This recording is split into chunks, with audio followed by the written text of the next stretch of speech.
दोस्तों, Benjamin Netanyahu और Donald Trump America को यह लग रहा होगा कि उसका कोई कुछ बिगाड़ नहीं पाएगा, लेकिन एक ऐसी खबर निकल के सामने आई है जिससे अब बेंजामिन नेतन्याहू के जेल जाने पर लगभग मुहर लग चुकी है। और यह बात मैं क्यों कह रहा हूं, क्योंकि एक फैसला इंटरनेशनल क्रिमिनल कोर्ट की तरफ से आया बेंजामिन नेतन्याहू और उसके पूर्व वॉर मिनिस्टर के खिलाफ और तमाम सारे मंत्री। क्या कुछ मामला है वो मैं आपको बताऊंगा कि कैसे Benjamin Netanyahu international criminal court के सामने गिड़गिड़ाया, बावजूद इसके उसके खिलाफ जो है एक्शन और तेज करने की बात कही जा रही है। क्या कुछ आईसीसी की तरफ से कहा गया है वो खबर मैं आपको बताने जा रहा हूं, और कैसे यमन में हौतीस जो है बेंजामिन नेतन्याहू और इजराइल के लिए बहुत बड़ा खतरा बनने जा रहे हैं। किस तरीके से हौतीस ने यमन के भीतर जो इजरायली जासूस थे उनकी धरपकड़ तेज कर दी है, उस खबर के बारे में आपको बताऊंगा। और लाल सागर में जो इजरायली सिंपथाइजर्स हैं उन पर हमले हौतीस ने तेज कर दिए, और ये हमले तब तेज हुए हैं जब अभी कुछ दिन पहले ही, एक दो दिन पहले ही इजरायली अटैक में घायल हुए यमन के चीफ ऑफ स्टाफ की मौत हो गई थी, और उसके बाद और ज्यादा खतरनाक स्थिति बनती हुई नजर आ रही है। उस पूरी खबर के बारे में आपको बताने और दिखाने की कोशिश करेंगे, और साथ में किस तरीके से इजराइल गजा में सीज फायर के बावजूद पत्रकारों को, बच्चों को, बेगुनाहों को निशाना बना रहा है, कैसे खुलेआम कत्ल-ओ-गारत मचा रहा है, वो तस्वीरें भी मैं आपको दिखाने की कोशिश करूंगा। लेकिन सबसे पहले मैं चाहता हूं आईसीसी से जुड़ी एक खबर दिखाऊं। यहां पर अपनी स्क्रीन पर जो एक ट्वीट देख रहे हैं करंट रिपोर्ट का, इसमें यह बताया गया है कि इंटरनेशनल क्रिमिनल कोर्ट ने इजराइल की उस रिक्वेस्ट को मानने से इनकार कर दिया जिसमें इजरायली प्रधानमंत्री बेंजामिन नेतन्याहू और उसके farmer defence minister Yoav Gallant के खिलाफ गिरफ्तारी वारंट जारी किया है आईसीसी क्रिमिनल कोर्ट ने, और वो रिक्वेस्ट मानने से साफ तौर पर इनकार कर दिया है। यानी कि अब यह लगभग साफ हो चुका है कि बेंजामिन नेतन्याहू दुनिया के किसी भी ऐसे देश में जहां पर आईसीसी ने अपने लोगों को तैनात किया, अगर वहां ये जाता है या किसी भी तरीके से वो उनके गिरफ्त में आता है, तो पक्का ये आप मान के चलिए कि बेंजामिन नेतन्याहू का जेल जाना, गिरफ्तार होना अब लगभग तय है, क्योंकि आईसीसी ने साफ तौर पर इनकार कर दिया है। इसी खबर को थोड़ा सा विस्तार से आपको बताता हूं। मिडिल ईस्ट ऑब्जर्वर की यह खबर है, इसको जरा देखिए। इसमें क्या बताया गया था international criminal court reject Israel request to lift arrest warrant against Netanyahu and Gallant के खिलाफ जो अरेस्ट वारंट है उसको हटाने से इनकार कर दिया। Israeli media reported that the international criminal court reject the Israeli regime's request to lift arrest warrant against prime minister Benjamin Netanyahu और former war minister Yoav Gallant and halt the investigation रोकने की Israel ने request की थी, और इन दोनों के खिलाफ जो गिरफ्तारी वारंट जारी था उसको कैंसिल करने की मांग की थी, और इंटरनेशनल क्रिमिनल कोर्ट ने साफ मना कर दिया। अब आगे बताया गया, the decision of the international criminal court represented a severe blow to Israel effort to evade accountability for its action in the Gaza war. साफ तौर पर इसमें यह कहा गया है कि आईसीसी ने गजा में किए गए खतरनाक और आपराधिक कृत्यों में एक तरीके से पूरा का पूरा हाथ इजराइल और उसके प्रधानमंत्री बेंजामिन नेतन्याहू का माना है, और इसलिए उसने यह इनकार कर दिया है। The prosecutor of the international criminal court had previously submitted a request to use arrest warrant against Netanyahu and Gallant for committing war crimes and crime against humanity। साफ तौर पर आप देखिए कि यहां पर कहीं से भी बेंजामिन नेतन्याहू की जो ये एक तरीके से रिक्वेस्ट की थी उसने साफ तौर पर मानने से इनकार कर दिया है। इसी को लेकर के अमरेश मिश्रा लिखते हैं, आपकी स्क्रीन पर उनका ट्वीट बताया कि हेब्रू मीडिया के सूत्रों के अनुसार अंतर्राष्ट्रीय आपराधिक न्यायालय आईसीसी ने इजराइल के नेताओं बेंजामिन नेतन्याहू और गैलेंट के गिरफ्तारी वारंट को रद्द करने और जांच को स्थगित करने के अनुरोध को अस्वीकार कर दिया। कहा कि हम ये नहीं करेंगे। ये साफ तौर पर बता दिया। उधर दोस्तों हौतीस के यमन के जो चीफ ऑफ स्टाफ हैं उनकी मौत के बाद हौतीस और ज्यादा खतरनाक हो चले हैं दोस्तों।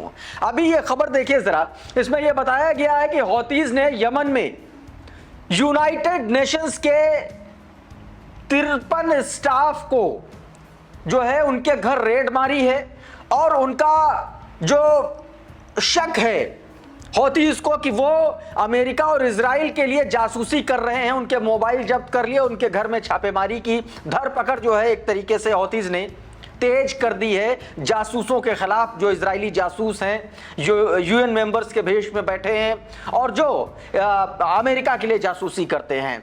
इसमें दोस्तों ये साफ तौर पर बताने की कोशिश की गई है। और इसके अलावा दोस्तों देखिए इसमें आगे बताया गया, this comes after Houthis leader Malik al-Houthi claimed that UN personnel were conducting espions in Yemen on behalf of Israel and US। जासूसी के आरोप इसमें लगाए गए हैं। अच्छा, हौतीज का एक्शन सिर्फ वहीं तक सीमित नहीं है।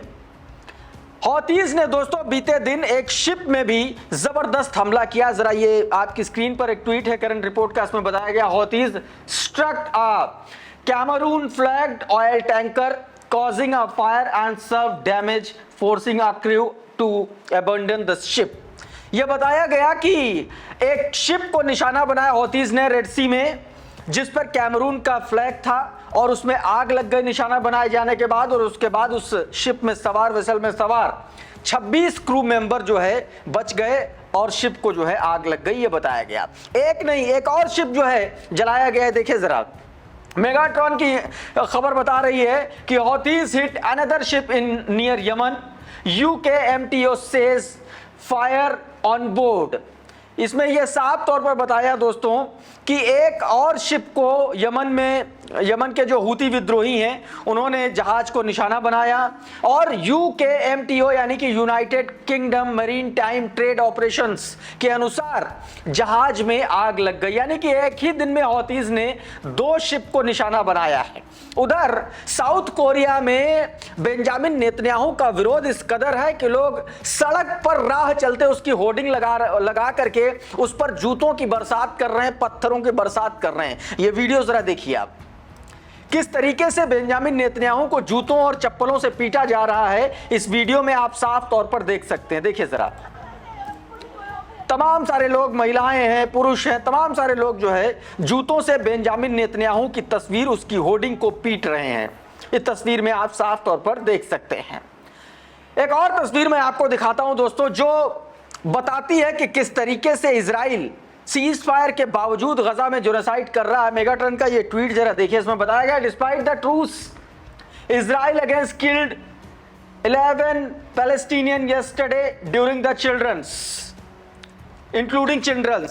साफ बताया गया कि बच्चों के साथ साथ में बच्चों सहित कुल 11 लोगों को इजरायली डिफेंस फोर्सेस ने, आईडीएफ ने हमला किया और उसमें उनकी मौत हो गई। Israel force killed 11 members of the Abu Shaban family.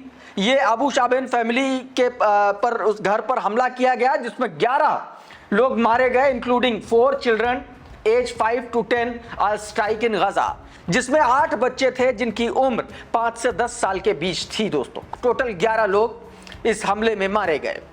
उधर एक और तस्वीर मैं आपको दिखाना चाहता हूं, आपकी स्क्रीन पर है। देखिए किस तरीके से ट्रेनिंग कराई जा रही है। ये देखिए, ये आईडीएफ की महिला सैनिक और इसकी ट्रेनिंग वहां के जर्नलिस्ट और वहां के लोगों पर कराई जा रही है।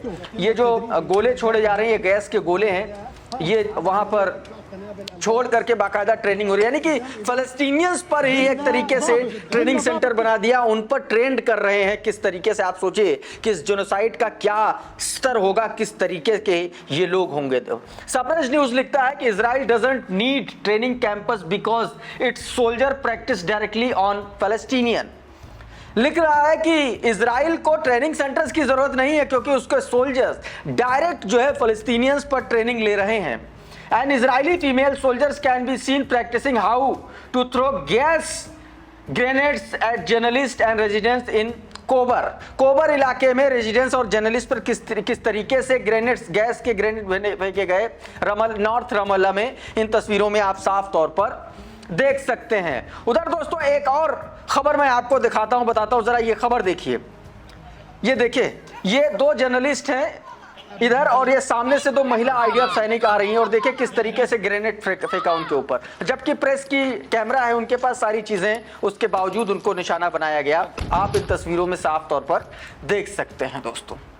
उधर दोस्तों किस तरीके से, अच्छा इसके तमाम सारे जो इजराइल कर रहा है, इसके सारे के सारे इशारे आप समझिए। बीते दिनों इजराइल का जो फिनेंस मिनिस्टर है बेंजामिन स्मोट्रिच, उसने साफ तौर पर बयान दिया कि जो सेटलर्स हैं वो फलस्तीन में बसाए जाते रहेंगे और इसका सीज फायर को लेकर के इस प्रोसेस पर कोई असर नहीं पड़ेगा। ये ट्वीट देखिए सबरज न्यूज का, बताया गया कि Israel minister of finance Bezalel Smotrich 4 days ago gave a speech promising that there will be Jews settlement in Gaza despite the current ceasefire agreement। ये बात दोस्तों कही गई। उधर एक और तस्वीर देखिए, ये हमास की ड्रेस में ये लोग जो दिख रहे हैं, दरअसल ये हमास के लोग नहीं है और ना ही ये गजा है, ये जापान का वीडियो है और वहां पर लोग देखिए किस तरीके से हमास की ड्रेस में घूम रहे हैं और आते जाते लोग उनसे हाथ मिला रहे हैं। ये देखिए, देख लीजिए जरा, ये जापान की तस्वीरें हैं और वहां पर लोग हमास की ड्रेस पहने हुए घूम रहे हैं दोस्तों। तो दोस्तों इस तरीके से एक तरफ जहां बेंजामिन नेतन्याहू बुरी तरीके से फंस गया है, एक्सपोज हो गया है, और दूसरी तरफ लगातार गजा में वो सीज फायर के बावजूद जेनोसाइड कर रहा है। इस वीडियो में बहरहाल इतना ही। बहुत बहुत शुक्रिया, बहुत बहुत धन्यवाद। आप जुड़े रहिए आपके अपने चैनल द कॉन्फ्लिक्ट लेंस के साथ। नमस्कार।